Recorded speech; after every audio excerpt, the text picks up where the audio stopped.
strukturnya dari mulai labia superior, ya, labia superior, labia inferior. Kemudian ini ada arcus dentis yang membatasi antara vestibulum oris, ya, struktur di antara labia dan arcus dental, ya. Kemudian sedangkan yang di bagian dalam ini adalah cavum oris propria, ya. Kemudian bagian atas batasnya adalah palatum durum, palatum mole diakhiri dengan uvula di sini, ya. Bagian bawah ada dasar mulut dengan lidah, ya. Bagian samping ada arcus dental dengan gingiva, ya. Kemudian di bagian posterior, ya, ini saya mengulang saja loh ya, makanya nggak saya tulis ininya. Jadi Anda nanti pas mengulang belajar Anda sebutkan sendiri, ya. Itu caranya belajar itu, ya. Jadi ini ada arcus palatoglossus, ya, yang di depan ini lihat, lihat kursor, ya. Palatoglossus, ya. Kemudian ada di bagian belakang ini palatopharyngeum, ya. Ini arkusnya, ya. Di antara palatoglossus dan palatopharyngeal ada fossa palatina yang berisi tonsila palatina. Nah, ini bagian belakang ini berarti ini sudah masuk dinding orofaring, ya. Baik, itu terus apalagi ya untuk struktur yang bisa kita lihat dari Anda misalnya ngaca ya, mangap sendiri atau lihat mulut temannya ya, Anda sudah bisa menyebutkan struktur anatominya. Baik. Nah, kita bisa lihat bahwa struktur dari cavum oris ini ya berbatasan dengan cavum nasal di atasnya ya, yang bagian warna hijau ini berarti faringnya ya, faring yang menghubungkan bagian belakang cavum nasi dan cavum oris. Berarti ini adalah nasofaring, ini orofaring ya. Nah, ini tadi yang saya sebutkan sudah diulang, disebutkan di sini. Sedangkan yang gambar ini menunjukkan vestibulum oris yang warna hijau dan yang warna pink ini adalah cavum oris propria, ya. Nah, jadi saya tetap tampilkan juga yang ada strukturnya tadi kan ini mengingat ya apa namanya? Menstimulus Anda untuk mengingat di gambar pertama, ya. Nah, ini nama-nama yang sudah saya sebutkan tadi. Baik, kita karena kajian kita adalah lebih ke arah fungsi orofasial, ya. Fungsi cavum oris ini saya sebutkan, saya ulang lagi ya di kuliah sebelumnya adalah gerbang, ya, gerbang perbatasan antara dunia luar dan tubuh internal tubuh kita, ya, sehingga karena perbatasan gerbang ya menuju ke dalam, sehingga harus ada penjagaan yaitu dengan sistem imun, ya. Kemudian yang kedua adalah sebagai bagian dari sistem digestivus, sistem pencernaan. Kemudian juga dia bisa cavum oris ini berperan dalam berbicara ini ya, kita nggak bisa bicara kalau salah satunya karena apa untuk speech dan fonasi pembentukan suara ya, ini memerlukan cavum oris ya. Jadi ini adalah bahasan yang akan kita bahas hari ini untuk bisa menentukan bentuk dari wajah ya. Ya, sebenarnya bukan cavum orisnya ya, lebih ke arah labianya. Tapi kalau dalam hal tersenyum misalnya ya, akan kelihatan juga ya arcus dentisnya, kalau mangap gitu ya, gaping itu ya kelihatan juga seluruhnya ya, sehingga menentukan berperan dalam menentukan struktur dari wajah ya. Kita mulai dengan fungsi yang pertama tadi sebagai gatekeeper ya, sebagai gerbang menuju bagian dalam tubuh kita ya, sehingga makanan, udara ya yang melewati ya atau apapun ya, mut-mut jari misalnya pada anak-anak ya, ini banyak bisa terkontaminasi oleh bakteri, sehingga agar bakterinya tidak masuk ke dalam tubuh kita harus ada sistem imunnya. Kita sudah belajar sebenarnya sewaktu sistem digestivus semester sebelumnya ya. Jadi saya sebenarnya ini banyak mengulang ini ya untuk cavum oris ini. Baik, tadi sudah disebutkan tonsila palatina ya, yaitu di fossa palatina di antara di bagian lateral ini ya, di antara arcus palatum ya, glossus lidah dan palatopharyngealis ya. Ini ada tonsila palatina. Kemudian di sepertiga posterior lidah ya, ada tonsilla lingualis. Ya, di sini. Kemudian sedangkan di bagian atas ya ini kita bisa lihat tonsila kalau misalnya ini mangap kelihatan ya. Di samping ada tonsila palatina, di bagian bawah ada tonsila lingualis ya. Kemudian di bagian lateral atas ada tonsila tubarius atau tonsila tubal ya, dekat dengan tuba estachius ya. Di dinding nasofaring ini ya. Sedangkan bagian atap nasofaring ini ada tonsila pharyngealis atau sering disebut adenoid ya. Nah, ini sampai membentuk ring seperti ini ya, penjagaan dari rongga mulut kita sebelum masuk ke bagian yang lebih dalam ya, sehingga disebut ring of Waldeyer atau Waldeyer ring. Karena atas bawah ada, samping kanan kiri ada ya, membentuk ring ya. Baik, kita lihat apa sih fungsi tonsila, kok bisa dia menjadi sistem imun atau sistem penjagaan ya dari serangan bakteri, virus ataupun yang mengkontaminasi dari apapun yang yang masuk ya. Karena dia memiliki strukturnya ya, dia memiliki dinding ya, dindingnya dilapisi oleh epitel squamosa yang berlapis non keratinisasi. Jadi epitel squamosa ya dia melapisi permukaan tonsil yang menghadap ke kafum oris. Nah, untuk memperluas permukaan ya, jadi kontak ya kalau kita menelan atau masuk udara lewat itu ya, untuk bisa meningkatkan kontak dengan benda atau zat yang memasuki mulut kita ini ya. Ini ada cryptus tonsillaris, yaitu lipatan-lipatan, kita lihat nanti ya, lipatan masuk. Jadi seperti juga ruge gastrika, ya, plika, semisirkularis itu memperluas permukaan absorpsi karena kalau lurus gini ya, kalau lurus gini dia ini, tapi kalau dia berlekuk-lekuk, nah, maka dia memperluas permukaan untuk kontak dengan antigen, ya. Kemudian di dalamnya ada jaringan limfoid, ada limfosit B. Sebelum limfosit B mungkin pertama ini ada makrofag dulu ya. Ini susunannya ada makrofag karena dia termasuk. Anda sudah belajar imunologi? Ada. Topik imunologi ada ya, sudah ya. Jadi sel-sel respon imun ada dua, respon innate imun respon atau respon imun alami. Yang kedua adalah respon imun adaptif ya. Nah, yang innate ini ya, yang alami ini kalau ada asing langsung makrofag dan dendritik sel hap ya, dia memfagositosis ya. Kemudian dia akan mempresentasikan antigen yang dia makan itu terhadap limfosit. Nah, limfosit B dan limfosit T. Nah, limfosit B yang menghasilkan antibodi ya. Kalau di mukosa berarti antibodi yang dihasilkan adalah imunoglobulin A ya. Jadi mulut kita ini banyak ya antibodi yang imunoglobulin A yang terkandung di dalam ludah ya. Kemudian membentuk ini limfosit ini berada dalam folikel-folikel limfoid ya, sehingga fungsi tonsil dalam kafum oris ini dia menangkap, memakan, kemudian mengenali antigen yang berada dalam bakteri atau virus ya. Kemudian dia akan memicu respon imun lokal melalui aktivasi limfosit dan produksi antibodi. Kemudian dia akan ada memorinya, ada sel membentuk sel memori ya. Jadi kalau misalnya bakteri sama virus yang sama menginfeksi lagi atau memasuki lagi, sudah lebih siap ya dengan antibodi yang spesifik untuk antigen tersebut ya. Nah, ini gambaran histologisnya dari tonsil ya. Jadi ini kriptenya ini ya, yang lebih ungu ini adalah epitel squamosa berlapisnya non keratinisasi ya. Ini kripte lekukannya, kemudian langsung disambut di sini oleh nodul-nodul limfatikus yang berisi makrofag, dan limfosit B dan T ya. Kemudian di belakangnya ini ada salivary gland ya. Jadi glandula salivatarius yang intrinsik. Kan kita sudah belajar ada yang intrinsik, ada yang ekstrinsik ya.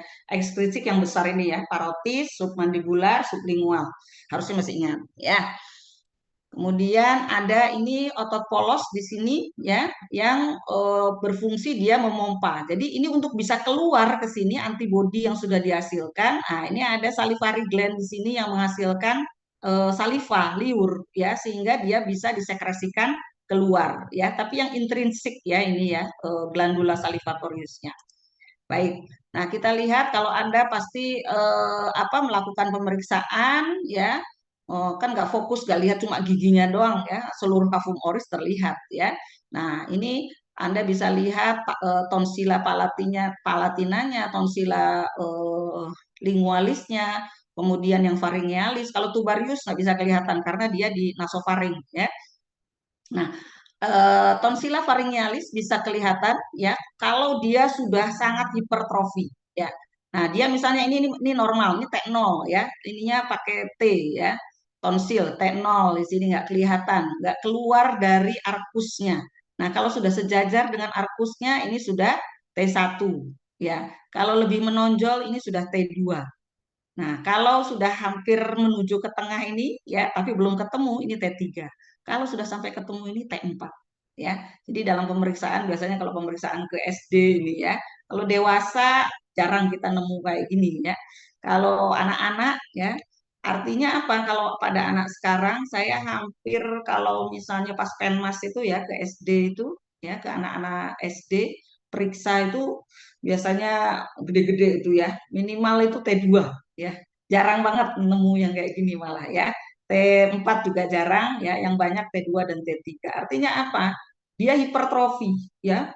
Karena apa? Terus terpapar dia oleh bahan kimia, bisa oleh apa namanya? Kontaminasi bakteri virus ya sehingga dia hipertrofi ya. Ini gambarannya seperti ini. Ini berarti T3 ya. Nah, kemudian itu tadi fungsi pertama dari kafum oris sebagai bagian dari apa? Sebagai apa tadi? Gerbang ya, yang perlu menguatkan sistem imunnya dengan ring of Waldeyer. Yang kedua, kafum oris sebagai bagian dari fungsi sistem pencernaan ya. Ini sebenarnya juga mengulang ya. Salivasi pastinya ya menghasilkan saliva untuk lubrikasi dan karena mengandung amilase ya dan lipase ya. Jadi penelitian biasanya kan kita tahu ada amilase aja ya, ternyata ada mengandung sedikit lipase ya. Nah, ini sehingga berperan dalam pencernaan enzimatik. Kemudian karena ada dentis ya di situ karena ada dentis, ada gigi ya, maka dia berperan dalam mekanisme pencernaan mekanik pastinya ada taste bud sehingga bisa merasakan kemudian mengatur suhu. Ini sudah dijelaskan sebelumnya ya. Jadi nanti praktikum tetap Anda diminta untuk mengidentifikasi lagi ya baik glandulanya. Nah, kalau yang glandula 3 ini adalah glandula salivatorius yang ekstrinsik ya.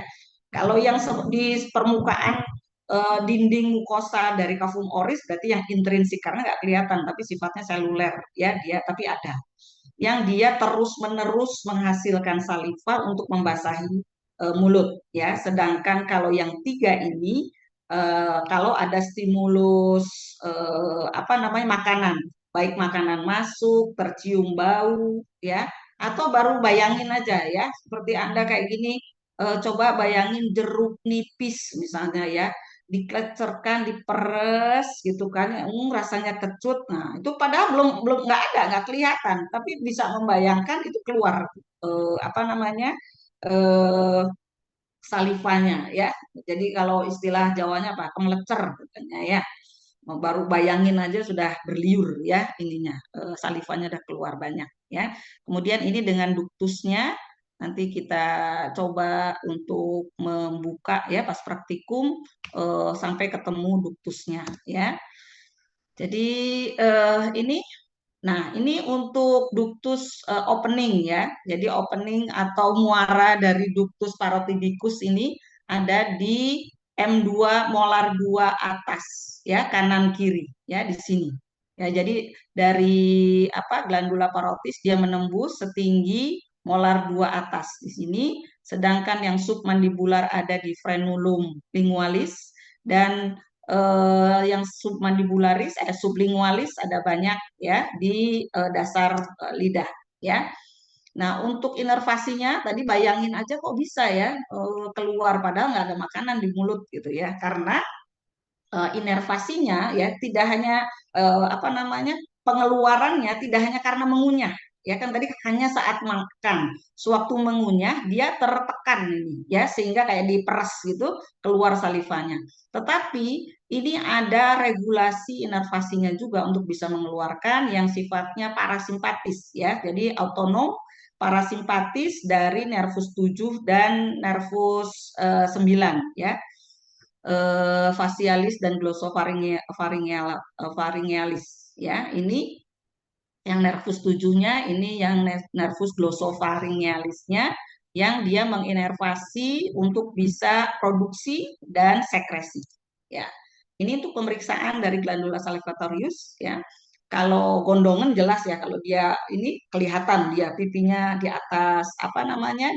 di atas pipi di depan dari auricula ya di sini ya jadi nggak dia lebar tapi cemet ya dia tipis ya sehingga kalau dia tidak sedang radang nggak bisa diperiksa ya nggak ya ini aja apa nggak ada kita sampai oh ini parotisnya kita tahu parotis di sini tapi nggak bisa diperiksa kecuali kalau sedang gondongan ya atau parotitis.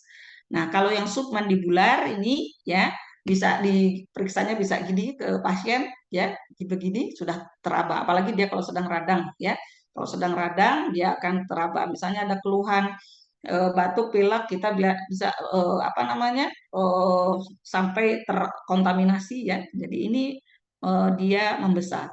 Kemudian dari untuk sublingual ya dia eh, apa diraba dari dalam itu bisa lihat submandibular dan sublingual ya itu cara pemeriksaannya. Nah untuk gigi ya ini sebenarnya apa Nguyai Segoro ya saya ini ya ajarin giginya nanti akan diberikan secara detail oleh dosen dari FKG ya tapi karena ada di Kafum Oris ya saya tampilkan juga, tapi tidak perlu saya jelaskan ya, waktunya takut nggak cukup ya. Nah ini untuk panorama X-ray-nya pada dewasa ya. Nah kalau pada anak-anak kayak begini ya, jadi calon-calon giginya ada di dalam ya, bukan berarti diproduksi baru ya, tapi sudah siap ya.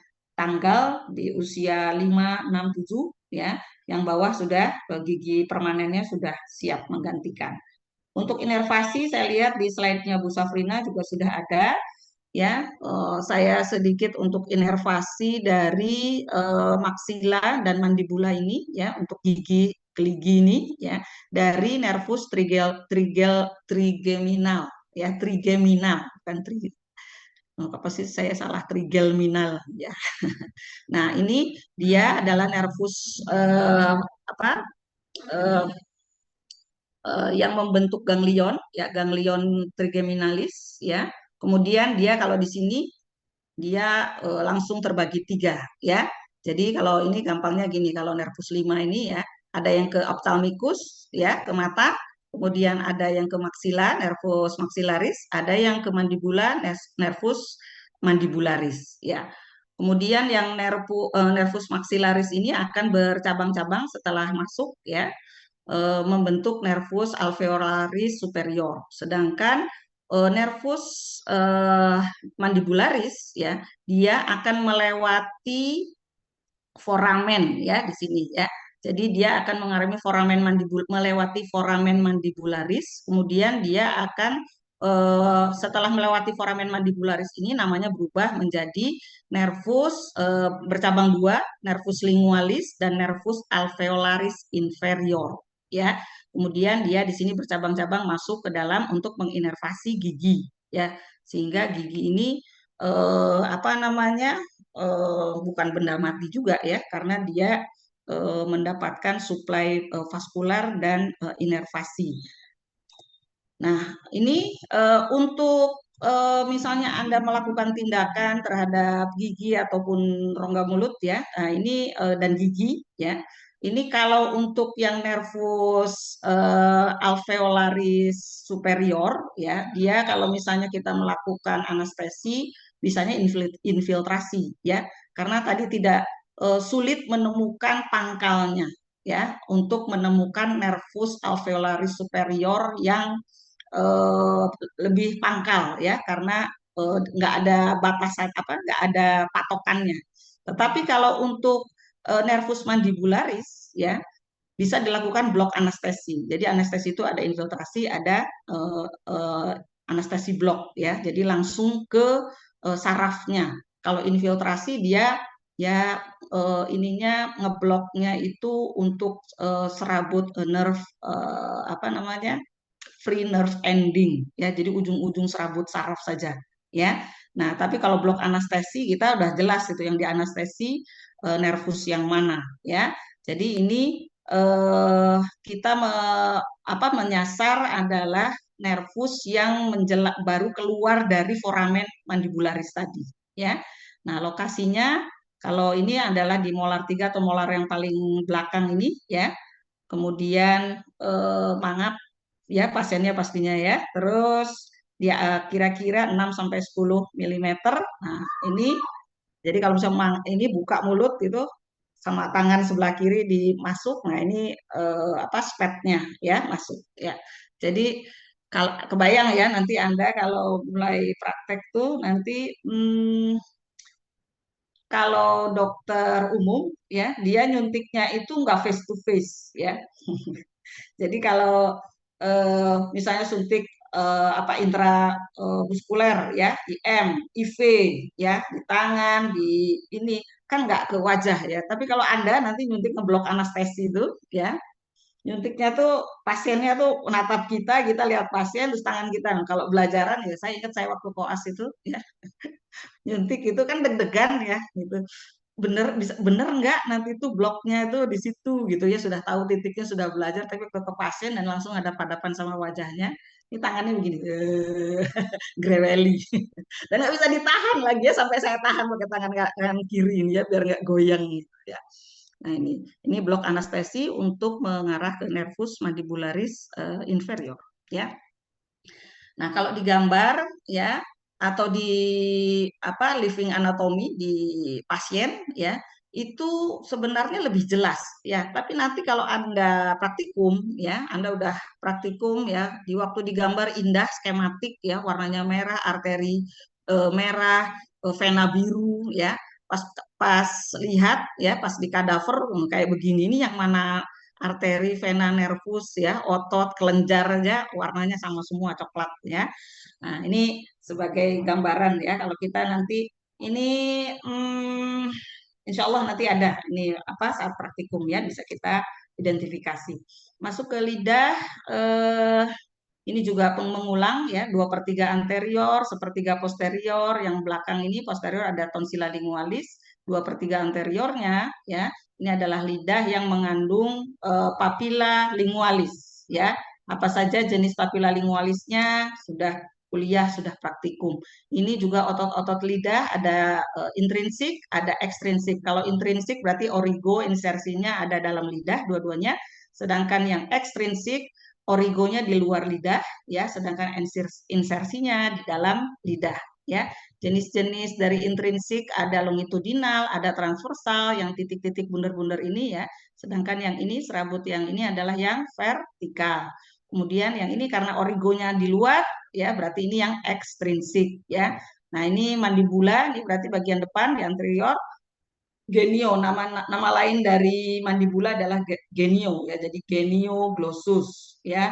Genio hyoid berarti ke arah osioid ya. Stilohyoid ada stilohyoid di belakang ya. Kemudian bagian luarnya ini membentuk dasar mulut ada milohyoid ya. Ini di tadi di potongan sagital, yang ini adalah potongan koronal ya. Jadi begini, saya dipotong di tengah lidah ini ya, menggambarkan intrinsik dan ekstrinsik muscle.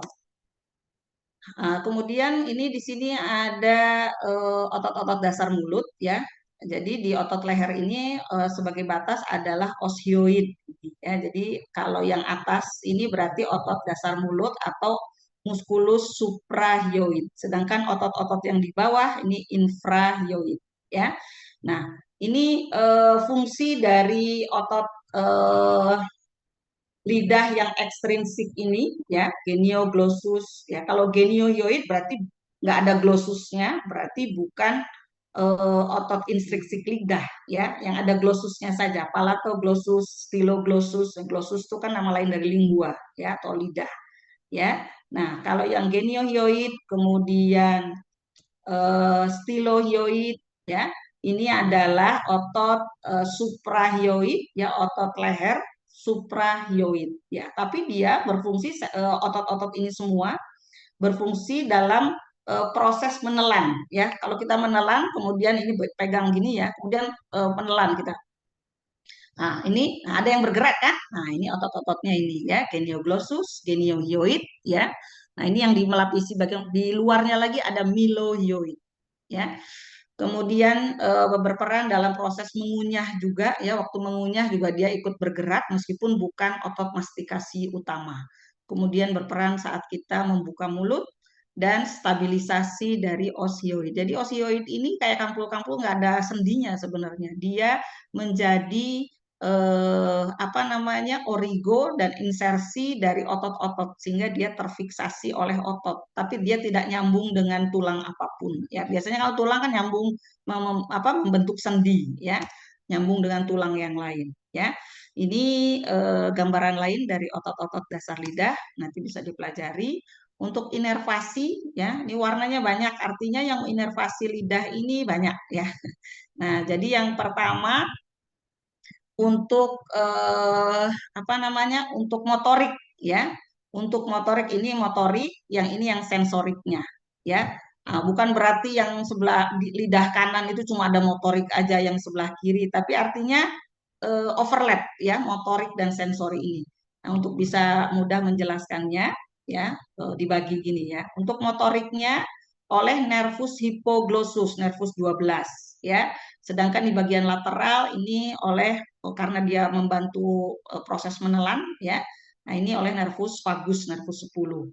Kemudian yang sensoriknya di bagian posterior oleh nervus 9 ya. Kemudian yang di bagian anteriornya oleh nervus lingualis dari trigeminal ya. Kemudian sebagian juga yang spesial sensorinya berarti dari taste bud ya, dari papila lingualisnya. Nah, ini inervasinya oleh nervus facialis atau nervus 7 ya.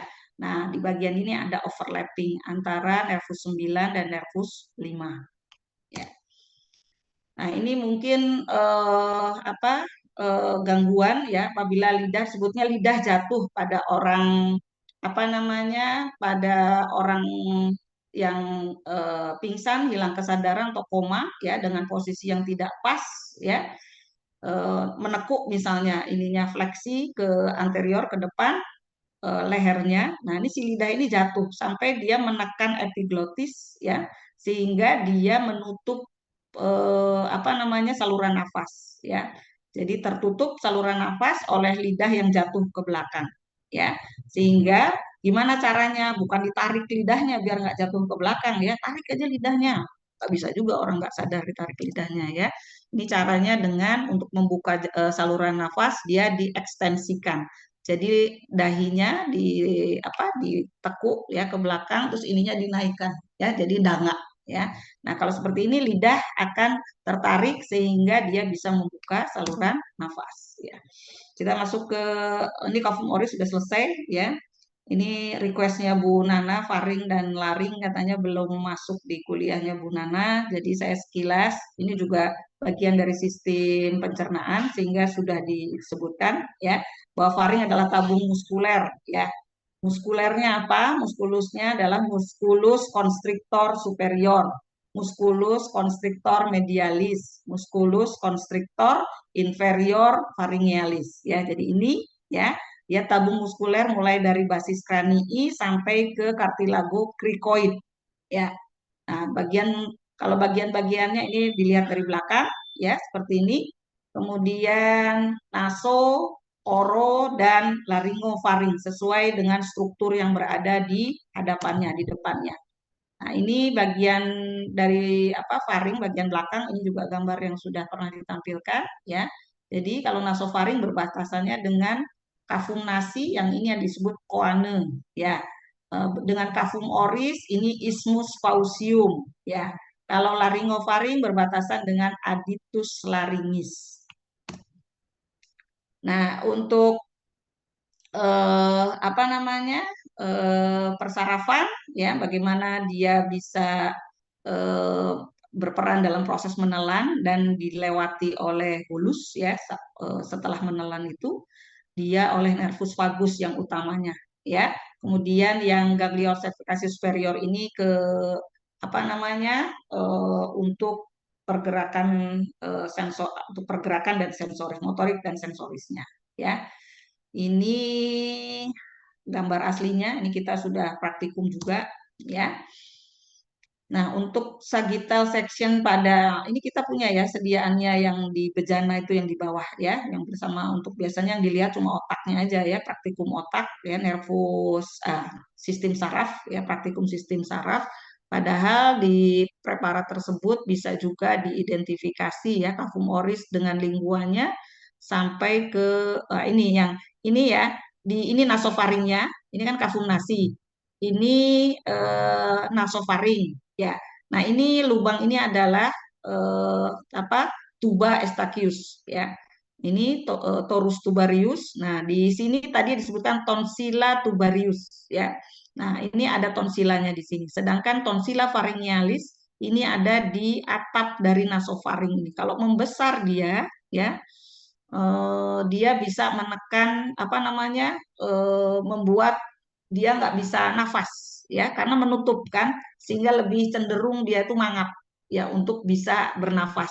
Kenapa? Karena kalau di sini dia ya ini atapnya nasofaring, ini ada tonsilla pharyngealis, dia ini hipertrofi, membesar, nutup saluran nafas, ini mangap sehingga dia cenderung untuk bisa bernafas itu dia posisinya begini, terus ininya mangap. Nah, jadi kayak orang dongok gitu ya. Ini disebutnya sampai ada khas ya pada anak ini sebut wajah adenoid katanya ya. Kenapa? Karena dia agak setengah makam itu sampai bisa kalau kronis lama sekali seperti itu nggak diatasi sampai merubah struktur gigi dia ya karena begini terus ya gitu. Sampai giginya juga agak jadi agak maju ke depan ya. Kemudian di faring ini permasalahan yang mungkin timbul adalah choking ya karena di depannya ada tersedak ya. Jadi misalnya ada makanan ini sampai masuk ke aditus laringis tadi, masuk ke dalam laring ya di anterior. Harusnya dia masuk ke esofagus ya. Dari laringofaring dia malah masuk ke laring ya. Sehingga biasanya penanganannya pakai apa namanya Heimlich ya. Heimlich baik dalam posisi berbaring maupun dalam posisi berdiri ditekan ya. Baik, fungsi masuk ke fungsi ketiga ya, yaitu untuk berbicara dan membentuk suara ya. Kalau membentuk suaranya ini karena suara adalah gelombang yang aliran udara yang melewati suatu struktur, kemudian struktur tersebut bergetar menimbulkan bunyi ya. Jadi bunyi adalah udara yang bergetar ya. Ini pelajaran SD ya. Ya. Nah, tergantung dari yang menimbulkan bunyinya itu adalah plika vokalisnya di dalam laring ya. Nah, ini kalau di laringoskopi bentuknya seperti ini ya. Jadi laring ini adalah pangkal dari trakea ya. Kalau pangkal dari esofagus kan faring. Kalau pangkal dari trakea ini adalah laring yang dilewati udara, ini dilewati oleh makanan ya. Nah, ini ada pertigaannya ya. Ini jadi satunya di orofaring. Nah, ini ya ada plika vokalis dan plika vestibularis. Yang apabila kita bernafas ya nggak niat ngomong, maka si plika ini akan bentuknya melebar. Saya nggak tampilkan ya. Oh ini ya. Nah ini ya. Ini kalau kita sedang bernafas ya, open begini, memang nggak niat ngomong. Si plika vokalis ini kita apa namanya relaksasi dan terbuka. Jadi dia kan nggak apa namanya nggak bergetar dia. Kenapa? Karena dalam posisi terbuka. Tapi kalau ini seperti saya ini ngomong ya, maka kita itu eh ya sebenarnya gimana ya? Ngomong kayak otomatis gitu kan ya. Dia akan padahal ya kan ngomong ini juga disadari ya. Tetapi kita ya apa ya ngomongnya ya. Ya intinya kita tuh mengkontraksikan untuk bisa berbicara seperti ini kita tuh mengkontraksikan plika vokalis ini menjadi lebih tegang ya. Kemudian dan adduksi ya. Addu berarti ini ya. Adduksi mendekat, kalau ini abduksi ya. Kalau gerakan itu kan fleksi, ekstensi, abduksi, adduksi. Ya. Baik, terus ini kenapa kok kita bisa menggerakkan ya, menggerakkan plika vokalis ini sehingga lebih tegang, kemudian lebih mendekat ya seperti ini ya. Karena ada otot-otot di dalam laring itu. Ini struktur laring yang dibentuk oleh kartilago ya. Kartilago tiroid, ada epiglotis dulu ya. Kartilago tiroid, kemudian yang di depan ini krikoid, kemudian bagian belakang ada aritinoid ya. Nah, aritinoidnya nggak terlalu jelas karena tertutup muskulus ya. Nah ini ada otot-ototnya ya. Saya nggak minta Anda menghafalkan otot ini ya, tapi nanti praktikum bisa kita lihat serabut ototnya ya. Tapi dia dilihat dari serabutnya, dia bisa kalau kontraksi dia akan begini. Jadi akan menggerakkan si plikanya ini yang di dalam ini ya untuk bisa tegang dan mendekat menjauh gini ya. Eh, Abduksi kalau mendekat adduksi ya. Nah, ini fungsi dari otot-ototnya. Ini nama-nama otot yang saya tidak akan apa namanya mengujinya ya sehingga tidak perlu. Pokoknya tahu di situ ada ototnya di laring itu ya. Sehingga yang fungsinya itu adalah untuk strengthen ya, untuk menegangkan, kemudian abduksi dan aduksi. Jadi kontraksi berarti dia tegang, kalau relaksasi dia eh, apa balikannya tegang apa ya itulah pokoknya nggak tegang ya. Nah ini seperti ini ya sehingga kalau dia mendekat kemudian tegang waktu kita bernafas ya waktu kita ekspirasi kita kalau ngomong ini pasti ekspirasi bukan inspirasi ya. Kalau lagi inspirasi malah nggak bisa ngomong ya. Kalau kita ngomong terus berarti kita tuh ekspirasi terus ya sampai kehabisan nafas katanya udah gitu. Nah, itu ya. Jadi waktu ngomong itu ada udara yang keluar ya dari paru-paru, kemudian ini melewati plika vokalis dan menggetarkan. Ya, menggetarkan terbentuk suara. Ya, tapi suaranya sebenarnya kalau murni hanya dari getaran plika vokalis nggak akan kedengeran, nggak akan sampai keluar, cuma itu cuma kayak menggema di dalam aja, ya. Nah, tetapi bisa sampai suara keluar dari mulut kita ini ya karena ada resonansi ya. Jadi ada udara, ada struktur yang ikut bergetar ya. Jadi dari mulai dada rongga dada kita ini ya pernafasan abdominal sehingga kontraksinya ada ini kalau yang les vokal mungkin tahu ya bagaimana memproduksi suara dengan bagusnya. Saya juga pengen les juga ya biar suaranya nggak cempreng kayak gini ya pengen suaranya pengen kayak penyiar saya sebenarnya ya harus dibulatkan ya cuma kalau udah biasa susah ya kalau digaya-gaya itu sih ya dari udara yang keluar dari dada kemudian faring ini ikut bergetar juga ya faring persis di belakangnya kan ya faring si laringofaring ini ya akan ikut bergetar ini kalau kita ngomong ini ya kalau kita ngomong ini ikut bergetar nih ya di kafum oris kita nasal juga gitu bahkan ada sebagian udara yang lewat hidung ya sehingga kalau kita tutup jadi sekal ya oh berarti si kafum nasi ini berperan dalam pembentukan suara beresonansi. Belum ada sinus-sinus di sini ya. Jadi ada sinus maksilaris, sinus frontalis ya, etmoidalis. Itu di dalamnya ada udaranya sehingga sewaktu kita ngomong ikut bergetar menguatkan. Jadi seperti gitar itu kan ada ininya ya apa namanya kayu di dalamnya ada lubangnya ya jadi suaranya bisa keras kenapa karena udara di dalam gitar itu ikut beresonansi ya dan suara mana saja yang bisa apa namanya kok bisa beda-beda orang itu suaranya ya jadi kalau saya ngomong misalnya dari jauh wah ini cemprengnya dokter Rita nih ya itu khas ya suara masing-masing ini ya ada yang lembut ada yang gahar ada yang cempreng ya ada yang bariton, sopran kayak gitu ya. Nah, ini karena struktur yang beresonansinya setiap orang ini beda ya. Nah, sehingga apa namanya dalam membentuk suara resonansi ini tapi bisa ditiru kan ada yang kayak Rina Nose itu ya. Nah, itu bisa niru-niru itu sebenarnya dia bukan meniru, dia menirukan apa namanya bagaimana struktur fonasinya dia itu beresonansi ya. Oh, kalau ini ditekan di sini gitu kan ya, suaranya mirip Krisdayanti misalnya gitu.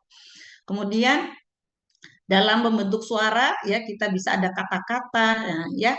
Ini ada artikulasi ya. Membentuk suara ini B, C ya. Nah, ini mana kalau kalau ngaji ya namanya makhrajul huruf ya. Bagaimana suara itu diproduksi ya, keluar ya. Misalnya kof dengan kaf itu beda itu artikulasinya. Kalau kof itu harus dari belakang gitu ya. Paling mudah ininya dari huruf hijaiyah ya. Kalau bahasa ini mungkin kayak sama aja gitu kan ya padahal yang enggak juga ya. B, M itu pakai bibir. Kalau C itu pakai gigi sama pakai lidah artikulasinya ya. Jadi interaksi antara gigi, lidah, kemudian palatum ya, bibir ya itu membentuk artikulasi ya. Jadi kalau Anda lihat nanti di apa di video apa di YouTube misalnya ya, bagaimana peran gigi dalam artikulasi ini, ngeceknya kalau dokter gigi itu bisa dengan ini 55 katanya ya. 55 kalau karena yang paling berperan itu memang gigi depan ya. Jadi tes aja dia bilang 55 dan 66 gitu ya. Nah, itu ngetesnya dokter gigi katanya artikulasi giginya bagus nggak? Misalnya ada yang apa ompong, ada struktur gigi yang nggak rapi gitu ya. Kalau dia masih bisa ngomong 55 dan 60, 66 itu dengan bagus ya, berarti artikulasi yang disebabkan oleh gigi tidak terganggu gitu ya. Kenapa ini kosong? Oh iya, udahan dah ya. Sebentar ya, ada satu lagi tapi ya. Jadi itu fungsi kafum oris plus faring laring ya dalam fungsi tadi orofasial ya. Sebentar. Baru ini yang kedua adalah temporomandibular. Aduh, masih ada waktu ya. Temporomandibular.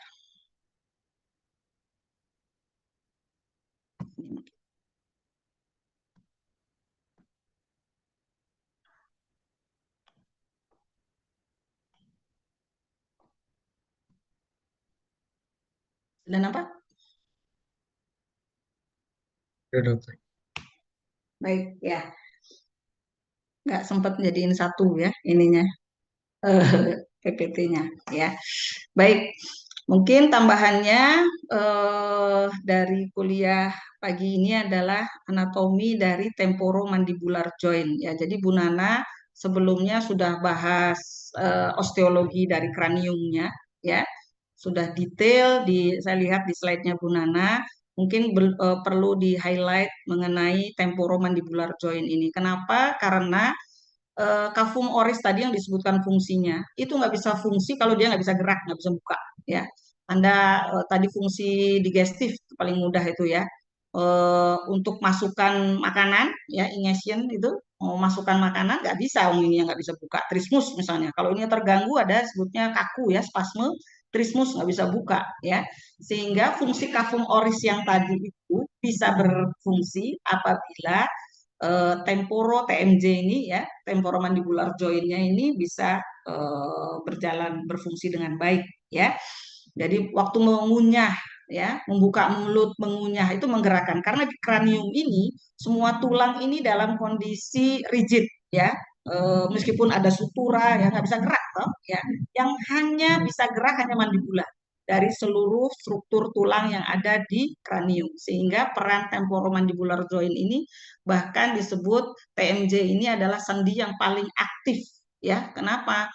Ya kalau kaki ini ya kalau dia jalan, kalau dia gerakan. Kalau kita ngomong makan ini kan mungkin lebih sering ya. Jadi ini yang lebih apa namanya utilisasinya sangat apa banyak ya. Jadi TMJ ini adalah artikulasi ya antara mandibula dengan os mandibula ya dengan os temporalis. Nempelnya ini di os temporalis ya, di pars petrosanya ya. Sudah belajar bagian tulang. Ini disebut condylus mandibularis ya. Nah, ini bersendi seperti ini ya. Sendinya termasuk synovial joint ya. Kemudian dia bisa bergerak, terus jadi gerakannya dia depresi turun sampai bisa buka mulut ya, elevasi naik ya, kemudian bisa apa namanya ke depan protrusion ya, ke belakang retraksi, kemudian bisa grinding ya, gini ya. Nah, gitu. Kalau gerak kemudian coba rasakan, kalau TMJ-nya bagus nggak akan ada nyeri pastinya, nggak nggak ada bunyi ya, karena dia dekat telinga. Sama orang mungkin nggak kedengeran kertak-kertak ya, tapi sama telinga kita ini kan dekat dengan meatus acusticus ya, eksterna ya. Jadi kalau misalnya ada kertak-kertak di sini kedengaran sama telinga kita sendiri ya, kertak-kertak gitu ya. Nah, itu berarti sudah ada gangguan ya. Ini saya yang sebelah kanan ini ya. Nah, dia tadi synovial joint, kemudian dia termasuk compound joint, artinya eh, apa kompleks ya dia itu. Karena dia terbentuk oleh 3 tulang, loh katanya 2 tadi ya. Nah, ternyata 3 tulangnya ini adalah ada yang tulang non osifikasi. Dia sebenarnya seperti jaringan ikat fibrosa ya. Dia disebut eh, articular disc ya atau discus intraarticularis. Nanti kita lihat ya. Jadi dia di os temporalnya ada fossa mandibularis dan artikular tubercle, ada tonjolan ya. Tubercle itu apa? Tuberkulum ya, artinya tonjolan ya, yang berartikulasi. Kalau fossa berarti cekungan ya. Kemudian condylus mandibularis bagian, jadi ada 3 ya. Kalau di temporal bone-nya bahkan dua bagian karena dia gliding ya, dia bisa bergeser-geser. Kemudian nih, jadi disebut 3 tulang, padahal ini bukan tulang, tapi ada buku menyebutkan dia non-ossification bone. Ya. Nah, kita lihat gambarnya saja, ya. Ini fokus tadi lihat gambar besarnya sudah. Nah, ini bagian posterior ya, karena ada os mastoid di sini, berarti ini posterior. Ini os temporalisnya ya. Sedangkan yang ini bagian dari mandibula ya, mandibular head atau condylus mandibularis ya. Nah, ini perhatikan yang os temporalis ini ada 2 permukaan. Dia bisa gliding ke sini kanan kiri ini ya, depan belakang, anterior, posterior ya. Nah, ini disebut bagian os temporalnya disebut fossa mandibula, cekungan fossa itu ya. Sedangkan tonjolannya ya tubercle, artikular tubercle. Di antaranya ya. Nah, ini tidak langsung si condylus mandibularis ini tidak langsung membentuk sendi dengan temporal. Sebenarnya ini membentuk sendi dengan diskus artikular ya, dan kemudian yang os temporalnya juga berhubungannya nggak langsung, nggak kontak langsung ya, tapi dengan diskusnya ini ada celah. Jadi disebutnya compound joint itu karena ya ini ada 3 struktur yang 3 tulang yang apa terlibat ya. Ini semacam diskus non, dia tidak avaskular, tidak ada vaskularisasi ya. Sehingga seharusnya kalau kita gigit dengan kuat pun misalnya ya, ini berarti kalau gigit dengan kuat kan berarti gitu kan ya. Ini harus akan menekan, ini tidak terasa nyeri. Ya, kenapa? Karena ini avaskular, anervasi ya, tanpa vaskularisasi, tanpa inervasi dia ya. Nah, ini kayak tulang ini. Jadi dia bisa bergeser ya, gliding ya dari ke anterior dan ke posterior. Nah, ini synovial joint-nya yang ini ya. Nah, kemudian di sini pastinya karena synovial joint berarti ada tulang rawannya dilapisi ya, ini juga ada tulang rawannya. Ya. Bisa diikuti? Baik. Nah, ini. Nah, arah panah ini menunjukkan gerakannya ya, gerakan yang bisa dilakukan. Jadi ada ke atas ya, elevasi, kemudian ke bawah itu kan nggak drop ke bawah gini, tapi arahnya seperti ini ya.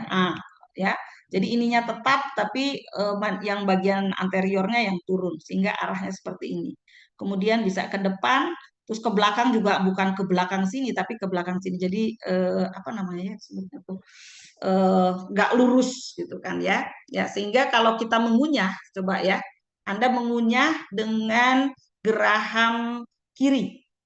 Ya, kalau mengunyah kan nggak gini, kan nggak elevasi depresi aja, nggak, bahkan mengunyah bahkan nggak pakai incisivus ya, mengunyah kan pakai geraham ya. Nah ini, itu nggak gitu elevasi, tapi ada apa? Coba coba Anda gerakan sendiri ya. Berarti gerakannya itu gabungan dari semuanya ini ya untuk bisa mengunyah. Jadi ada ke bawahnya sedikit, ada ke kanan kirinya, gitu kan ya, dan ada ke depannya sedikit, sehingga jadi grinder gini bisa ya si geraham kita itu ya. Jadi yang disebut otot mastikasi yang 4 itu ya, apa aja coba ya, kan sudah ya kemarin ya, kemarin apa kapan itu sama Bu Safrina ya. Nah itu nggak kerja sendiri-sendiri gitu ya, tapi dia bekerja bersama ini sehingga gerakannya bisa apa namanya gabungan ya. Si arahnya ya ini ditunjukkan oleh panah merah ini ya. Nah, untuk permukaannya dari sendi ini ya ada permukaan yang artikuler yang atas, ada yang bawah. Sudah ditunjukkan tadi gambarnya. Yang atas berarti di fossa mandibular dan tubercle artikular tadi ya. Yang bawah berarti oleh permukaan sendinya adalah di os mandibularisnya ya. Nah, ini. Jadi ini di permukaan surface artikularnya ya, ada yang di fossa ya, ada yang di tuberkelnya. Sedangkan yang di bawah ini yang superior, ini permukaan artikuler yang inferior. Yang putihnya ini yang diskusnya ini ya. Yang hitamnya, hitam coklat ini ya. Ini adalah sinovial joinnya ya. Jadi kapsul apa namanya celah antar sendinya justru ditunjukkan yang warna coklat ini. Nah, ini yang berinsersi di sini ya berarti musculus pterygoid lateral ya. Sini nanti kita lihat gambar yang lain. Usah ya. Kemudian yang berapa ini? Fossa mandibularis ya, sebenarnya ini keterangan masing-masingnya, tapi lihat gambar seluruhnya sudah bisa ini kok ya, tadi sudah jelas ya. Terus ini articular eminence. Eminence itu sama peninggian atau penonjolan ya. Jadi saya tuliskan dua-duanya karena takutnya lihat slide lain eminence itu yang mana lagi gitu kan ya. Jadi eminence ini nama lain dari tuberkelnya. Nah, ini kalau ini bagian belakang berarti ini fosanya, ini yang tuberkelnya, ini diskusnya. Ini diulang-ulang aja sebenarnya ya. Nah, kemudian untuk kondilus mandibularisnya ini sudah belajar kemarin ya, osteologi. Nah, ini yang dia menempel otot musculus pterygoid lateralis ya. Yang dia kalau misalnya kontraksi ya, dia akan menarik kemana? Ke anterior apa ke posterior atau ke lateral? Ya, jadi nggak persis ya, jadi agak menyerong tadi sesuai dengan arrow-nya ini ya tadi.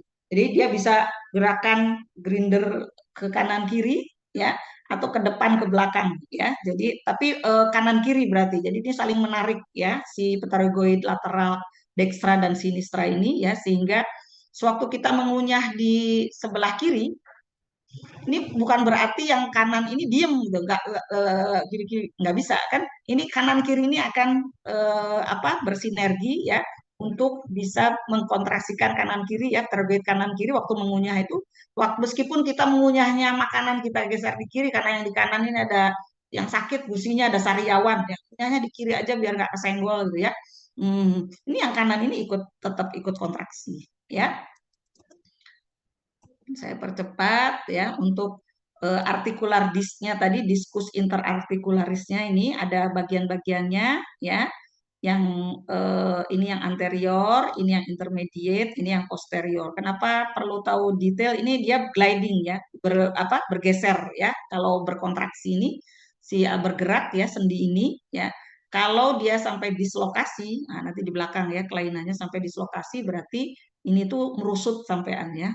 Jadi sampai lepas ini bukan intraartikular lagi tapi lepas ke sini ya atau ke depan ya tergantung eh, lepasnya seringnya ke anterior ya jatuhnya tuh bukan ke retro ya sehingga benerinnya tuh si pasien ini ditempelin di tembok terus kemudian didorong ke belakang ya jadi ya untuk kembaliin tapi biasanya kalau sudah pernah dislokasi ya nggak udah eh, ligamennya longgar diskusnya juga sudah bentuknya sudah nggak normal lagi ya jadi lebih mudah lepas lagi jadi kalau sudah pernah lepas gitu ini nggak bisa nutup dia ya kenapa yang glidingnya nggak ada gitu ya yang ikut bergestarnya si diskus intraartikularisnya ya ini gambaran lain dari diskus interartikularisnya ya. Eh, Nah, si diskus ini ya dia fleksibel, dia ikut mengikuti gerakan. Kemudian dia mempertahankan bentuknya. Apabila terjadi apa namanya tadi ya sudah pernah ketekan, misalnya makan ini yang sering itu ketawa heboh ya mangap terus gak bisa nutup ada seperti itu sering gitu ya kondisi seperti itu entah ketawanya sampai kayak gimana ya sampai kunci ini ya.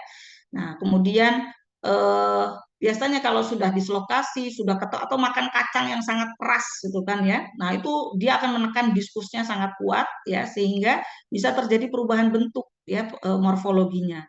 Dan biasanya dia irreversible ya.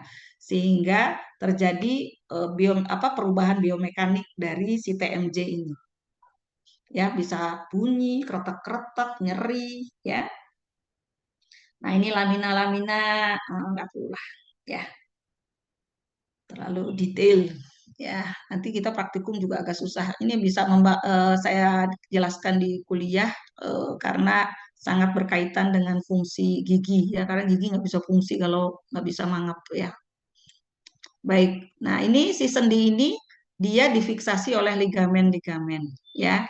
Jadi ada kolateral apa namanya si ligamen ini adalah jaringan ikat kolagen ya yang dia sebenarnya fleksibel. Tapi kalau ada tadi ya ada dorongan was buka itu terlalu lebar ya sampai itu dia bisa memanjang. Nah, itu seperti tadi diskusnya berubah, ligamennya juga berubah. Dia memanjang nggak bisa balik lagi sudah ya.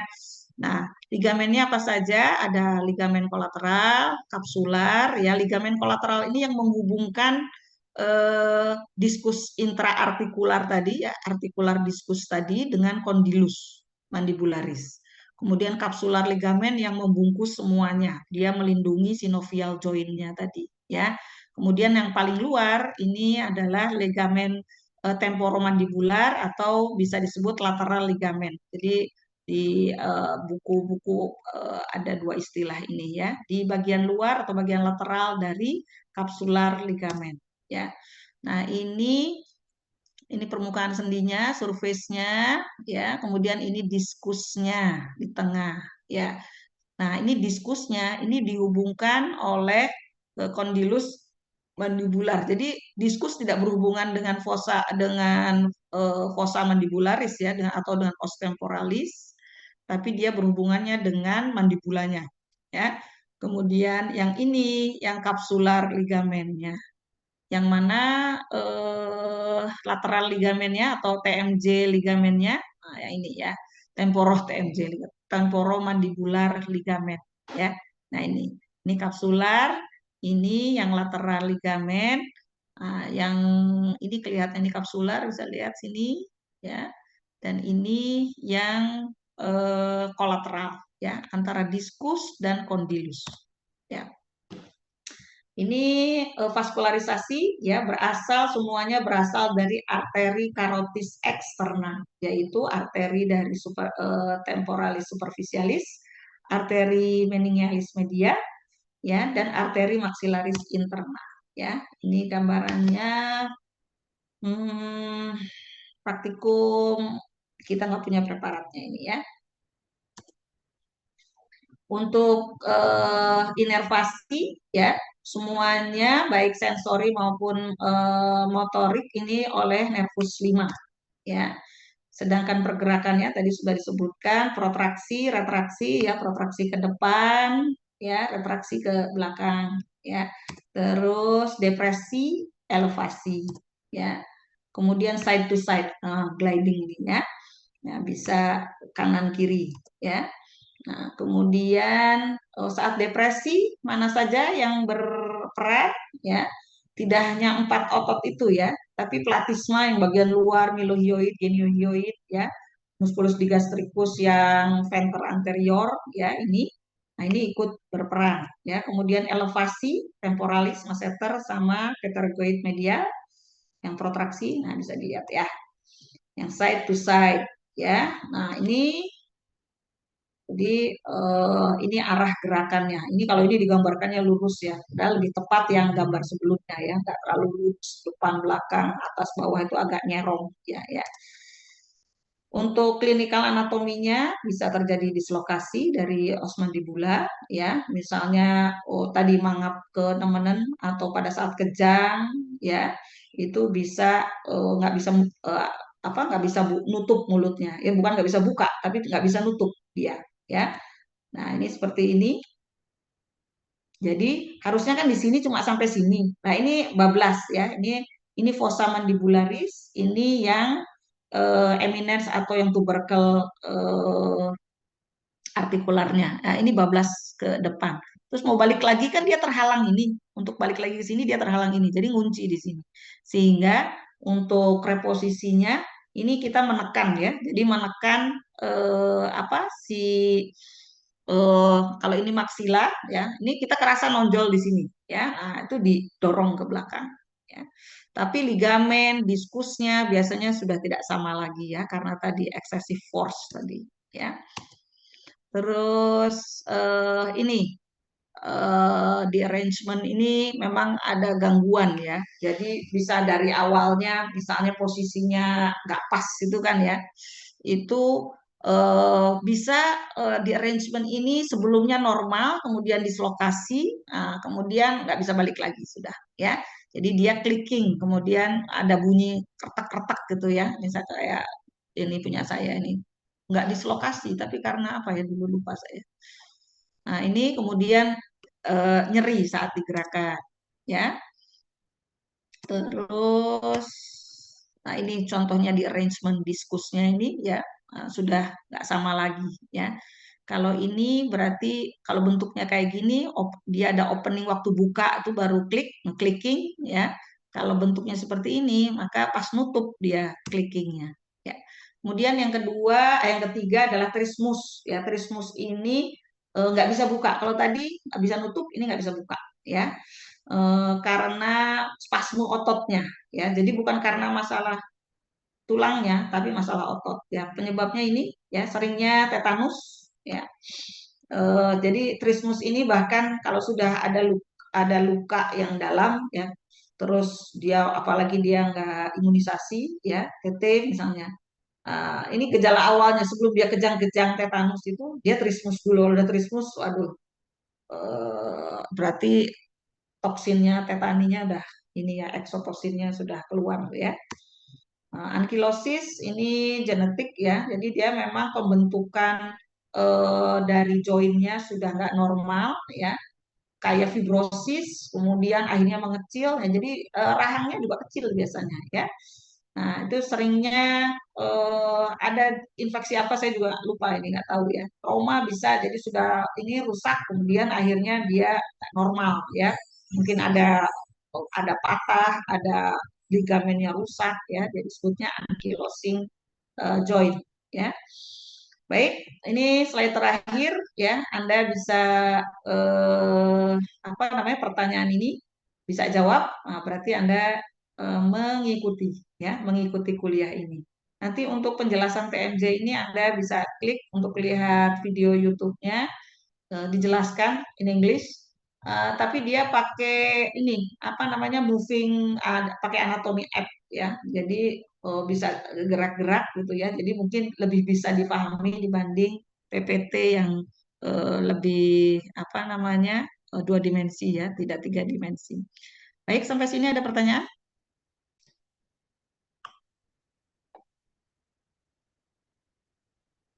Masih ada 10 menit? Bisa diikuti? Apa terlalu di awang-awang? Bisa? Mungkin bisa Mau dokter. bisa dipahami ya, mudah-mudahan bisa dipahami karena saya menjelaskannya ininya aja, intinya aja ya. Nah, kalau mau baca lebih lanjut dibaca PPT-nya, diulang ya seperti biasa. Anda kalau mau belajar terutama anatomi, kalau tidak ada repetisi ya berlalu begitu saja ya. Setelah kuliah usahakan di hari yang sama, di hari ini sore atau malam dibuka lagi PPT-nya, nanti saya kasih Fadli ya, PPT-nya diulang lagi, sebisa mungkin dilihat videonya ya. Yang pertanyaan yang sedikit itu coba jawab ya. Terus ada gambar di Kafum Oris tuh ya, yang tidak ada keterangan gambarnya. Coba Anda tunjuk ini apa, ini apa, ini apa ya.